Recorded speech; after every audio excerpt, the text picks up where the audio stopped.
आज माझ्या ऋतवीला एक नवीन मैत्रीण मिळाली. कोण? ते पुढे सांगते. आज जरा उशिरात उठले आणि तयार झाले.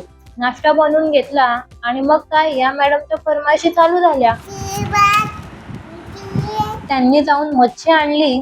आल्यावर ऋत्वीला पसवून तिचे पप्पा त्यांच्या मीटिंगला निघून गेले. फिश करी, भात आणि फिश फ्राय करून पटकन ऋत्वीच्या नानांना जेवायला वाढलं. कोणते त्यांच्या कामाला निघाले तर ऋत्वी त्यांच्या मागे लागली. खरंच नशीबवान असतात त्या मुली ज्यांना बापासारखं प्रेम आणि बापासारखी माया लावणारे छोटे पप्पा भेटतात. त्यानंतर आम्ही संध्याकाळी मार्केटला गेलो होतो. मला कानातले घ्यायचे होते म्हणून मी कानातले बघत होते. खूप शोधल्यावर हे 2 कानातले आवडले, मग ते घेतले आणि घरी आलो. काही म्हणत रविवारी थोडंसं का होईना फिरायला बाहेर गेलो ना का खूप छान वाटतं. आहे नवीन माझ्या ऋत्वीची मैत्रीण मिस आनंदी. किती छान वाटतं ना जेव्हा मैत्रिणीची मुलं एकमेकांना भेटतात तेव्हा. तुम्हाला हा व्लॉग कसा वाटला मला कमेंटमध्ये नक्की सांगा. धन्यवाद.